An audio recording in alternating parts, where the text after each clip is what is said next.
Parehong experience po namin ng girlfriend ko itong ikikwento ko ngayon. Ako po si Rafi. Sheila naman ang pangalan ng girlfriend ko.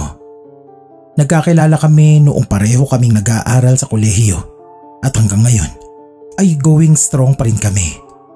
8 years na nang magkayayaan ang magbabarkada na mag-outing sa Pasakaw. Ay syempre sinama ko si Sheila. Overnight ang plano.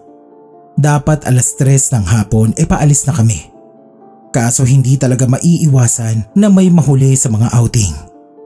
Halos 5 na kami nakaalis. Mura naman yung napuntahan namin. 50 yung entrance at mura rin yung cottage. Ilang oras na inuman at nang medyo lasing na ang karamihan, nagkanya-kanya na yung magjojowa. Yung mga single, natulog na. Balak namin ni Sheila maglakad-lakad lang papunta doon sa lugar na hindi na aabot ng ilaw sa resort. Tamang kwentuhan lang. Pagdating namin doon sa medyo madilim na parte, hinalikan ko na si Sheila. Hindi naman siya pumalag, kaya tuloy-tuloy na sana yon. Kaso may narinig kami sa di kalayuan. May humihingi ng tulong. Boses lalaki. Dali-dali naman kami ni Sheila na pumunta doon sa medyo mabatong pangpang. Nilabas ko na yung flashlight ng cellphone ko. Pagtutok ko po doon sa gitna ng 2 bato, may gumagalaw na kung anong klaseng hayop na hindi ko alam kung ano. Para siyang kulay pugita na may galamay, pero parang aso yung hugis ng katawan niya. Pasensya na kung hindi ko ma-describe ng maayos kasi mahina lang yung ilaw ng phone ko. At saka, hindi ko rin naman alam talaga kung alin ba doon yung ulo niya, o galamay, o katawan. Basta gumagalaw lang po siya. Ang talagang gumulat sa aming dalawa ni Sheila ay nang marinig namin ang boses nito. Tulong! Yung boses po na yon ay galing mismo doon sa kung ano mang nilalang na yon. Kumaripas kami ng takbo ni Sheila pabalik sa cottage. Noon lang ako tumakbo ng dahil sa takot sa buong buhay ko. Pagdating sa cottage, kinuwento ko kung anong nakita namin. Sinamahan ako ng ibang kalalakihan para balikan yung hayop. Pero pagdating namin doon, wala na. Inatong na ng dagat. Hinanap pa namin sa paligid pero wala na kaming nakita. Hindi na kami nag-swimming ni Sheila pagkatapos nung nangyari. Takot na raw siyang lumubog sa tubig kasi madilim na raw. Nang magsiuwian, nag-search talaga ako sa Google para mahanap kung ano ba yung hayop na nakita namin. Pero wala akong mahanap. Mas okay na siguro na hindi ko na malaman kung ano yung hayop na yon. Si Sheila pa rin po ang girlfriend ko magpasa hanggang ngayon. Pero hindi na kami sumusuot kung saan-saan para lang gumawa ng milagro. Natuto na kami.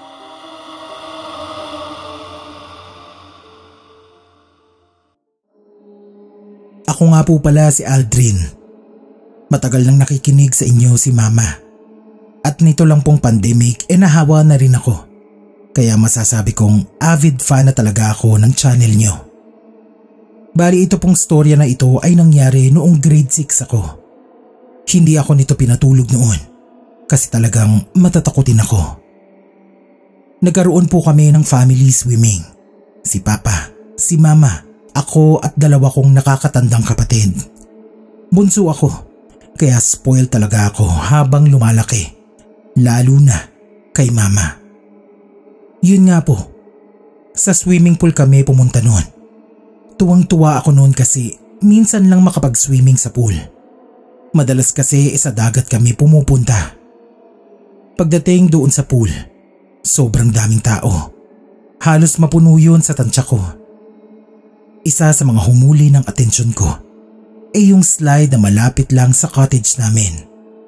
Hindi pa na ibababa yung mga gamit pumila na ako doon sa slide para magpadulas.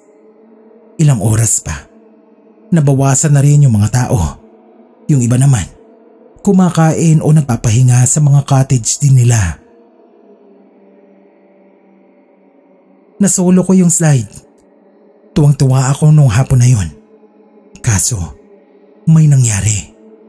Medyo madilim na yon, mga 6 PM na. Umakyat na ako para mag-ready magpadulas. Habang nakaupo ako doon sa slide, may tumapik sa balikat ko.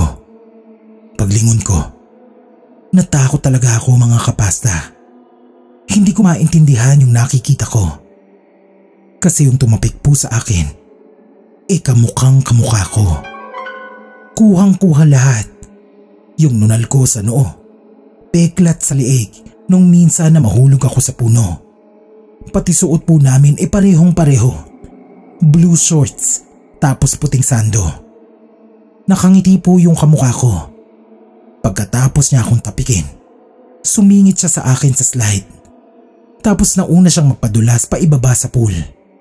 Sumabog yung tubig nang mahulog siya sa tubig. Tapos sinabangan ko na po na umibabaw siya. Pero wala na. Naglaho yung kamukha na parang bula. Ang ginawa ko, bumaba na rin po ako sa tubig. Hindi ko na nakita pa ulit yung batang kamukha ko. Sinabi ko po ito kila mama at papa. Sabi nila, baka pagod na raw ako nung pagkakataong yun kasi sa tagal ko nang nagpapadula sa slide. Nito lang malaki na ako nang malaman ko ang term para sa mga ganoon. Doppelganger. Doppelganger daw ang nakita ko sa slide na yon. Sabi nila, lahat daw ng tao sa mundo ay may doppelganger. At kapag nakita mo raw ang doppelganger mo, may masamang mangyayari. Totoo po. Matapos kong makita yung kamukha ko sa slide, ilang buwan lang, namatay ang ate ko sa sakit na dengue. Hindi ko pa yun alam noon, pero babala pala yung doppelganger na yon.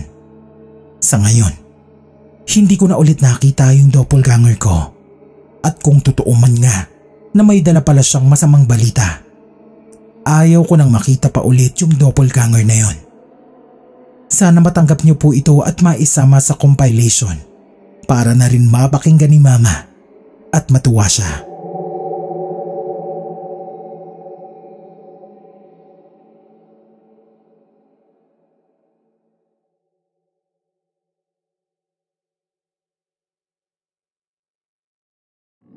Carmen po pala ang pangalan ko.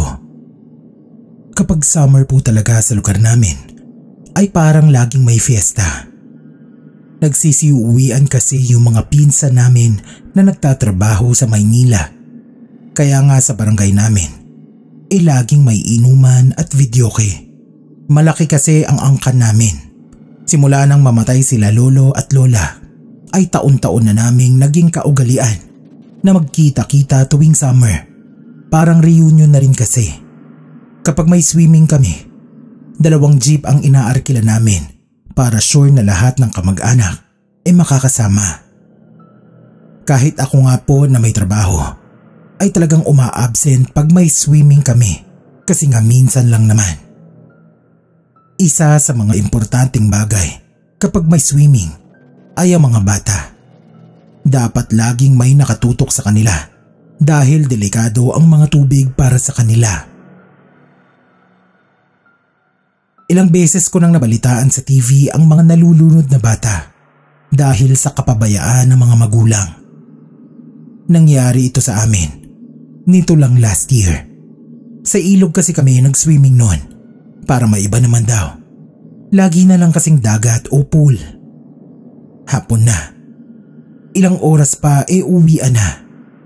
Nag-aayos na kami ng mga gamit nang marinig namin na nagpapanik na si tita. Nawawala raw si Josh, anak niya. Medyo nangamba kami kasi autistic yun si Josh. Hindi siya normal na bata. Kami namang lahat na nandoon ay tumigil tapos tumulong na sa paghahanap kay Josh. Wala talaga. Kung saan-saan na namin hinanap. Tinanong na namin yung ilang mga kalalakihan din na nandoon kung may nakita silang bata. Pero wala rin. Umiiyak na si tita noon. Halos padilim na ang hapon. Sabi ko, i-report na namin sa barangay. Paakyat na kami. Nang bigla na lang narinig namin si Josh. Mama! Mama! Parang nabuhayan nun si tita nang marinig yun. Yun na. Nagkwento na si Josh kung anong nangyari. Lumalangoy-langoy lang daw siya kanina. Tapos pagtingin niya, malayo na daw siya. Hindi na niya kami makita. Dinala siya ng tubig kaya napunta siya doon sa deep water. Kaya daw nagpanik na rin siya. Pero niligtas daw siya nitong matanda na may tungkod na naglalakad sa tubig. Hindi raw lumulubog yung matanda. Tinulungan siya tapos hinila pabalik sa gilid ng ilog. Nakaputi daw yung matanda, pati buhok, kulay puti. May malaking salamin tapos nakangiti sa kanya. Nagkatinginan kaming magpipinsan kasi alam namin na autistic si Josh. Alam namin na grabe ang imagination ng mga special child kaya akala namin iimbento lang niya yon. Fast forward po this year, nagsimba kaming magkakamag-anak. Habang nagmamano kami kay Father, itinuro niya si Josh. Sabi niya, sobrang swerte daw ng bata na si Josh kasi laging may nakabantay sa kanya na matandang guardian angel. Tapos umalis na si Father.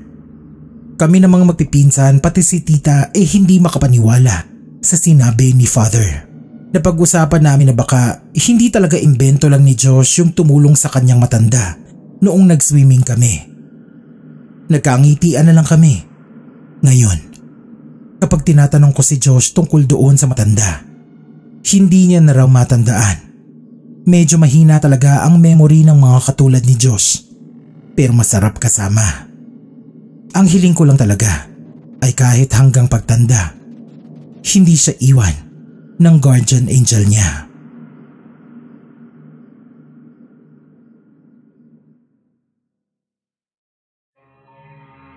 Sana po ay mabasa itong pinadala kong kwento. Matagal na rin po akong nakikinig sa channel nyo. Kaya naman excited din ako na marinig ito kung sakaling pala rin at mapili nyo. Tawagin nyo na lang akong Sean. Kasalukuyan po akong nagtatrabaho bilang isang call center agent dito sa Daet. Bale nangyari ito minsang magawi kami sa isang resort malapit lang dito sa Naga. Team building namin yon, kaya halos lahat kaming kasama sa team obligadong umattend. Maganda naman yung pool nila, malinaw at saka sakto pa na kami lang yung tao noon sa resort. Kaya solong-solo namin yung lugar. 9:00 ng gabi.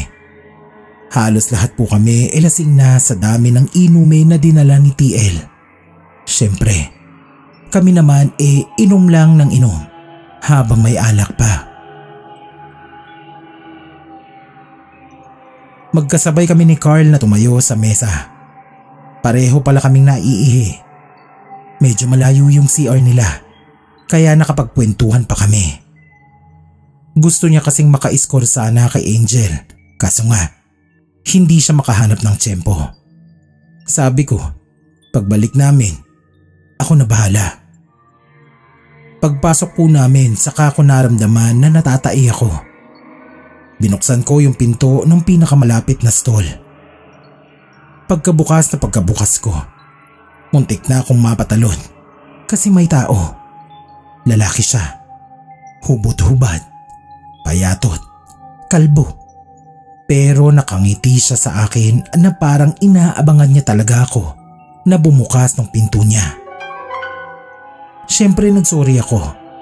Nagkatinginan kami ni Carl. Habang tumatay ako sa kabilang stall, ang daming sinasabi ng lalaki. Kung gusto daw ba namin na sumama sa kanya. Maganda raw ang bahay niya. Tapos marami raw siyang sasakyan. Iniisip ko habang tumatay, sino ba yun? Empleyado ba siya ng resort? Kasi sa pagkakaalam ko, kami lang ang tao sa resort. Pagkalabas ko, lumabas din yung lalaking walang saplot. Tinatanong niya pa rin kami ni Carl kung gusto raw ba namin na sumama sa kanya. Hinawakan niya pa ako sa balikat. Doon na po ako nagalit talaga. Medyo malaki din naman akong lalaki, kaya nung tinulak ko siya, natumba talaga siya sa sahig. Umiiyak na sabi niya. Hindi niya na raw kami isasama. Tapos tumayo. Bumalik doon sa stall ng CR. Habang naguhugas ako ng kamay, tinuro sa akin ni Carl yung salamin. Walang paa doon sa stall na pinasukan ng lalaki. Nagkatinginan kami. Nilapitan namin yung stall. Tinulak ko ng mahina. Pagbukas nun, pareho kaming nasindak sa takot ni Carl. Wala nang tao doon sa loob ng stall. Bakante. Imposible yun kasi pareho naming nakita na pumasok yung lalaki sa loob. At kung lumabas man siya, maririnig namin. Siyempre inireport namin sa mga staff ng resort yung nangyari. Sabi nila, wala naman daw kalbong staff sa kanila. At saka, lahat ng staff ng mga oras na mangyari yun nasa ibang lugar. Masama nga tingin nila sa amin Iniisip ata nila na may tinitira kaming droga doon sa cottage. Pero wala, lasing lang kami. At saka kahit lasing kami, hindi naman sobrang lasing na hindi na namin alam ang nangyayari. Pinabayaan na lang namin ni Carl. Hanggang ngayon, hindi ko pa rin alam kung ano ba yung nakita namin doon sa CR. Multo ba? O engkanto? Sabi ni Carl sa akin, ilang beses niya pa raw napanaginipan yung lalaki na yon. Ako rin. Mga 2 weeks after mangyari yon, sunod-sunod akong binabangungot. Pero ngayon nabawasan na rin naman. Bala ko nga sana magtanong sa mga paranormal expert kung ano ba talaga yon. Para na rin matahimik na ako sa pag-iisip.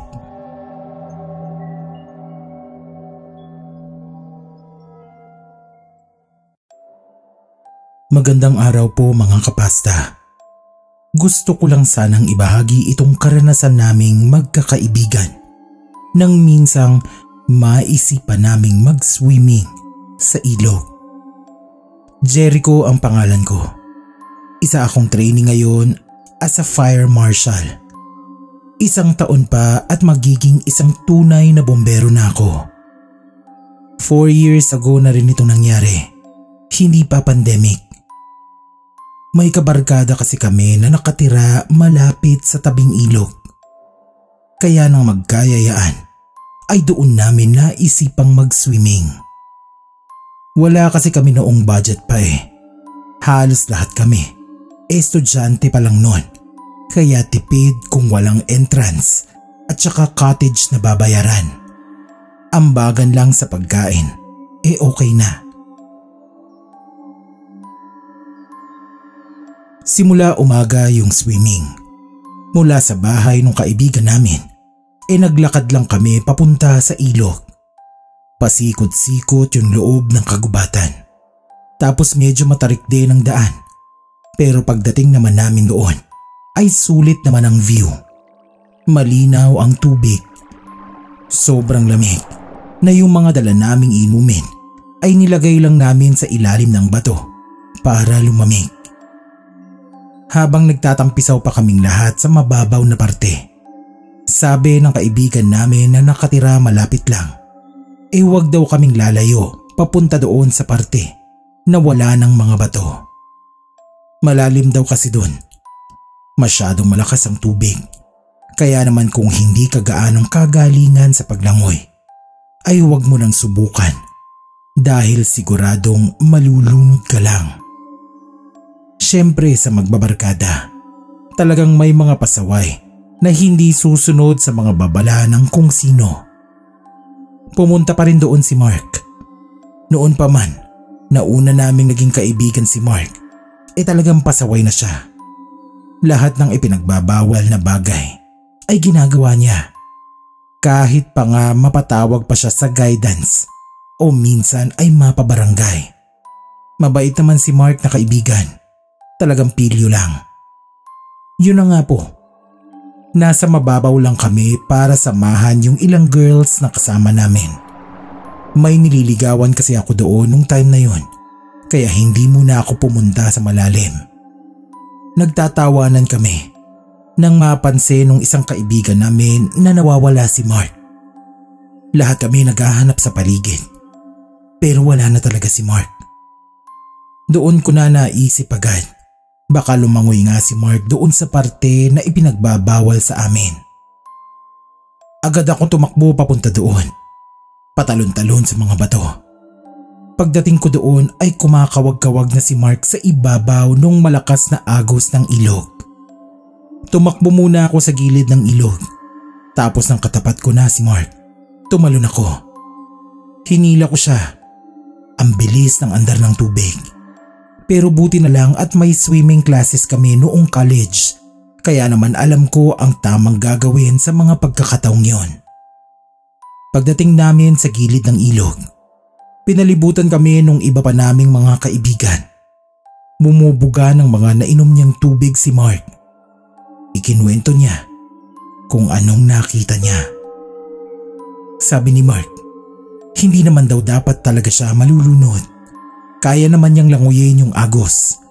Pero nang sumisi daw siya, may nakita siya. Dahil sa linaw ng tubig, nakita niya yung 3 tao na nasa ilalim ng tubig. Isang lalaki, tapos 2 babae. Lumalangoy din daw ito palapit kay Mark. Pero ang pagkakaiba lang ay parang naaagnas na ang mga mukha ng 3. Nung akmang lalangoy na siya pataas ng tubig, ay hinila siya ng mga ito pababa. Doon na raw siya nawala ng kontrol at nakainom ng tubig. Sabi nung kaibigan namin na nakatira malapit, dati na raw may mga nalunod na tao sa parting yon ng tubig. 2 babae at 1 lalaki din daw.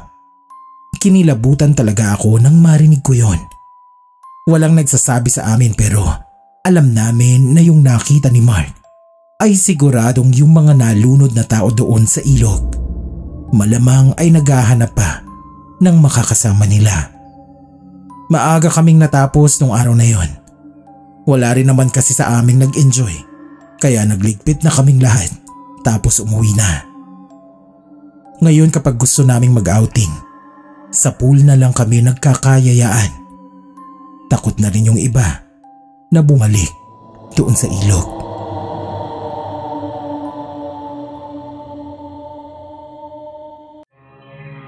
Kumusta mga kapasta? Ako po si Kay ng Scream PH, ang inyong narrator para sa episode na to. Iniimbitahan ko po kayo na bumisita rin sa channel ng Scream PH. Maraming salamat po.